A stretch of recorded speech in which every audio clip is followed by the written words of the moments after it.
قد نرى تقلب وجهك في السماء فلنولينك قبلة ترضاها فول وجهك شطر المسجد الحرام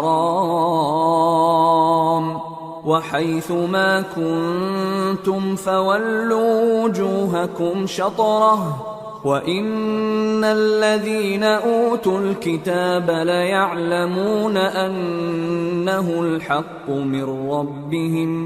وَمَا اللَّهُ بِغَافِلٍ عَمَّا يَعْمَلُونَ۔ اے پیغمبر صلی اللہ علیہ وآلہ وسلم، ہم تمہارا آسمان کی طرف منہ اٹھانا دیکھ رہے ہیں، سو ہم تم کو اسی قبلے کی طرف جس کو تم پسند کرتے ہو منہ کرنے کا حکم دیں گے،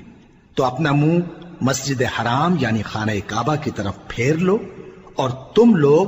جہاں ہوا کرو نماز پڑھنے کے وقت اسی مسجد کی طرف منہ کر لیا کرو۔ اور جن لوگوں کو کتاب دی گئی ہے وہ خوب جانتے ہیں کہ یہ نیا قبلہ ان کے پروردگار کی طرف سے حق ہے، اور جو کام یہ لوگ کرتے ہیں اللہ ان سے بے خبر نہیں۔